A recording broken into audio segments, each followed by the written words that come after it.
Hello and welcome back to my channel Marie's Mindful Makes. Today we're going to talk about my favorite country in the world, which is Taiwan.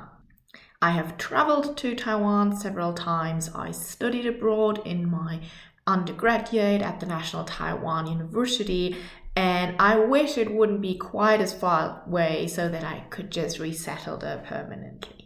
I am going to use this opportunity to talk about one of my favorite things, which is making stories through the other creative outlets that I have. I think it is amazing to, maybe not every time, but at least occasionally, try to give special meaning to a make. For example, by connecting it to beautiful travel memories. And that is exactly what I did with this Taiwan flowers dress.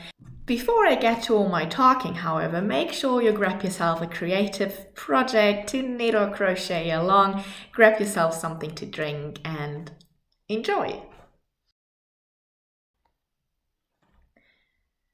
What I am wearing today is a Charm Patterns night and day dress, which is a very basic 1950s silhouette dress with a very wide skirt. The pattern, however, comes with many different options to play around, to get creative, different necklines, different skirt options. I did also make myself a matching bolero, a reader bolero, which is a Charm Patterns as well. I actually did also make myself another dress from the blue fabric that you can see in this bolero. The reader bolero is reversible, so it works very well with both of my dresses.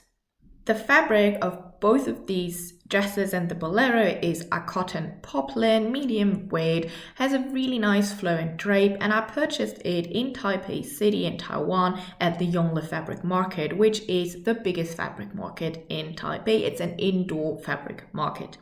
I really love the vibrant colors and the big flowers. I couldn't decide which of all of the many floral fabrics to take, so I had to take two. As you can see, I am wearing a petticoat underneath this dress here to give it extra effect. Welcome back. I hope that you enjoyed seeing me swish around in my beautiful floral dress. I certainly enjoy swishing around in it. As I already mentioned, Taiwan has a very special place in my heart because it just is a fantastic country, very interesting, such rich history, rich culture, both ancient culture, indigenous culture, but then also modern culture, where a lot of things are being developed in terms of culture, art, also in terms of technology. But then also I personally have a very strong connection to it. I traveled to Taiwan for the very first time in 2014 when I was a 20-year-old world traveler, and I had originally moved to Japan to live with my boyfriend of the time, but then we broke up quite quickly and I just wanted to go somewhere else, and the cheapest flights brought me to Taipei, and it was love at first sight. When I first came to Taipei, I was incredibly warmly welcomed by so many friendly people, some of whom are my friends to this day, which in itself is just so wonderful.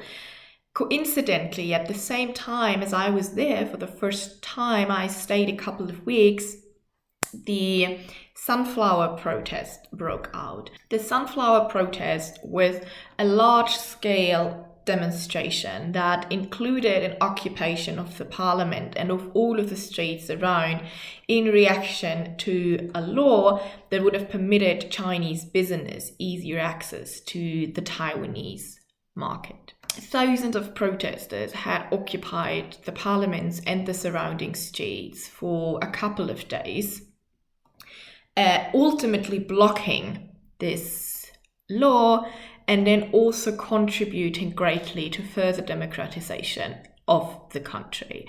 I recently, last year when I was visiting Taiwan, talked to some people of my generation and above who really described this as a turnaround moment in recent Taiwanese history. and a very, very significant moment also for the identity of the Taiwanese. The event paved the way towards more pro-Taiwanese identity presidents that came afterwards, and also sharpened the independent identity of Taiwanese people. So for everyone who's now incredibly lost in international relations, don't worry, you're gonna get a little history lecture. I did even bring a book. So this is a book by Danny Roy, Taiwan and Political History, and I'm just going to start out by reading very quickly the introduction from this book. Taiwan's present circumstances are peculiar and intriguing. This small country has made tremendous economic and political progress in the last half-century, damaged by wartime bombardment and further dragged down by the turmoil and pressures that came with the new government in the midst of losing a civil war on the Chinese mainland. Post-war Taiwan became known as one of Asia's economic success stories, its per capita gross national product rising from $200 after World War II to more than $13,000 by 1999. Taiwan was equally famous for evolving from an authoritarian police state to a multi-party democracy with a popularly elected president.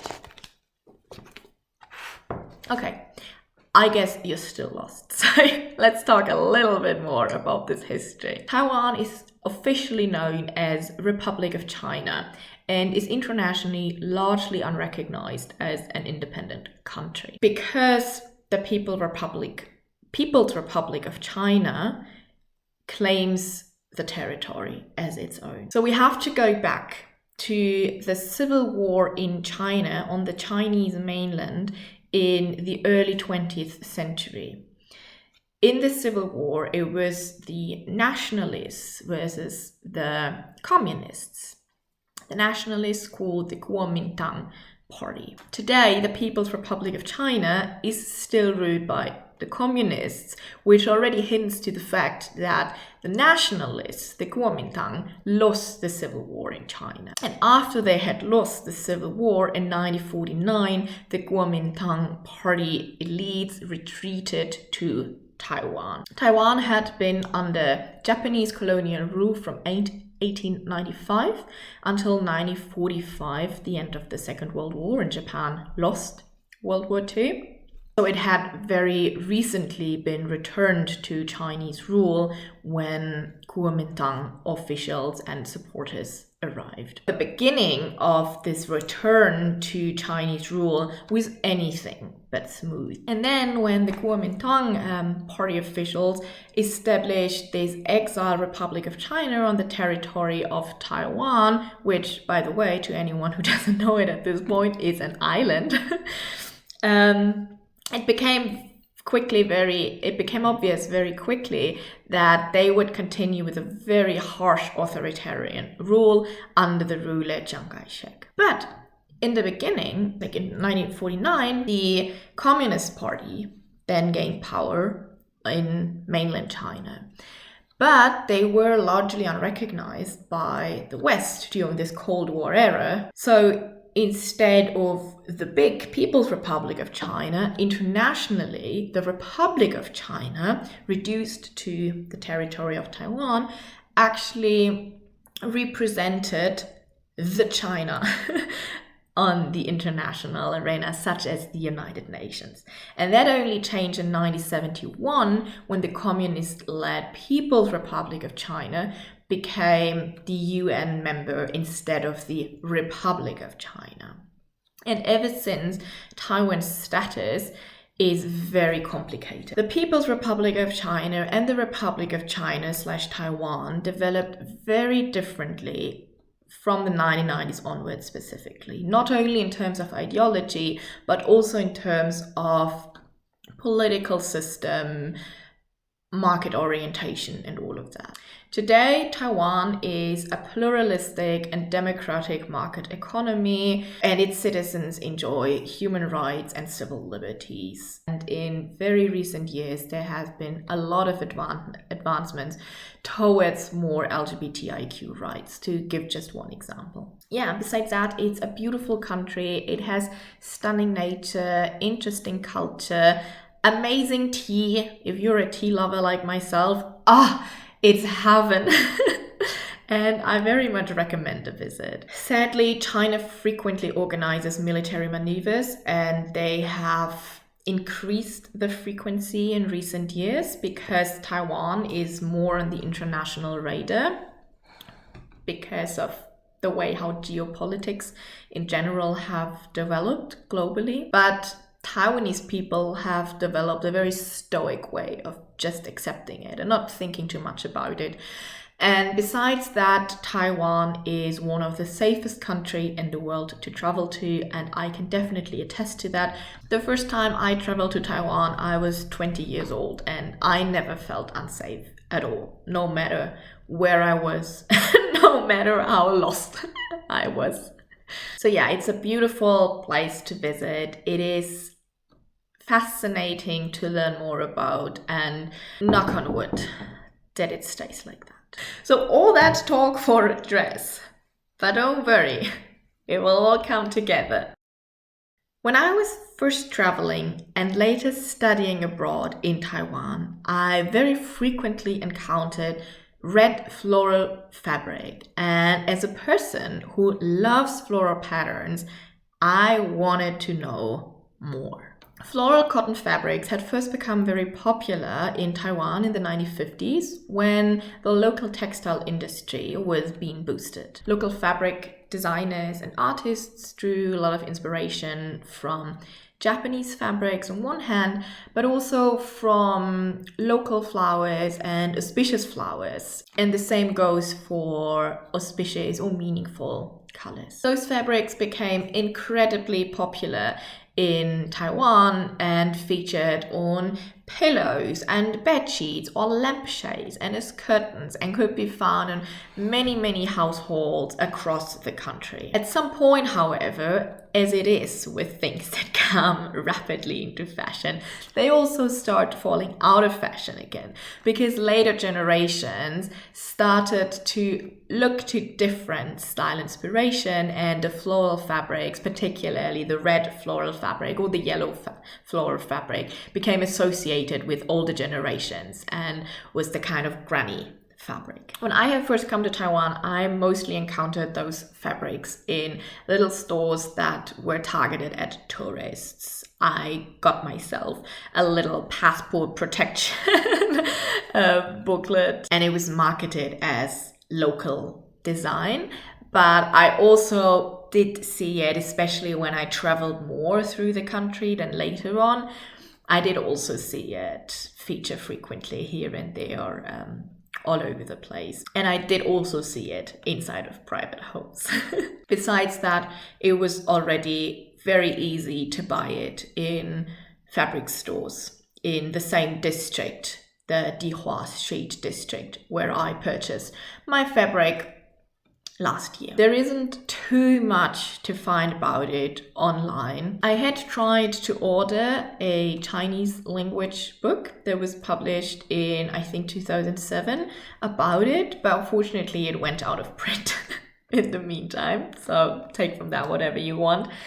My little research points, however, to a certain renaissance of the fabric in the early 2000s and 2010s, which falls together with the period when I was first in Taiwan. Artists and designers and art committees increasingly linked the fabric and the patterns to questions of Taiwanese identity and also independence, but from what I can gather, independence more in cultural terms rather than making it political. In 2015, when I left Taiwan after my year abroad with a very heavy heart, I wasn't yet sewing, but I picked up that red floral fabric that you saw me wearing before to have a tailor turn it into a dress. Last year, during a visit with my husband, I not only got to show him this country that I love so much, but I also got to explore corners that I had never visited before, particularly because we now had the privilege of traveling by car, which allowed us, for example, to visit eastern parts that are still inhabited very much by indigenous people. And it was, of course, also fascinating to see just how much had happened in almost a decade. But also knowing that now I knew how to sew, I was from the very beginning set out on buying fabric to make myself a very special memory of not only that trip, but just in general, my whole story with Taiwan. The Yongle Fabric Market, where I purchased this fabric, sits right at Dihua Street, which is one of Taipei's oldest streets and has been a merchant street since its beginnings. It is incredibly well preserved, and it's a great street to actually see the different periods in Taipei history, all brought together in one street. The architectural history, definitely. Visiting the Yongle Fabric Market was slightly overwhelming because it's just so much fabric. And I also did have a little bit of communication difficulties because my Chinese is not great, and it inspired me to take up Chinese classes again after the trip. But yeah, I definitely paid more for some of the fabric because I just misheard the price. But whatever. I had started my big fabric shopping day with a walking tour to learn everything about the history of that district, and particularly the history of the 1920s, 1930s, 1940s, which is just an interesting period globally to look at because there's so much changed in such a short period, and then it all accumulated in the horrors of World War II.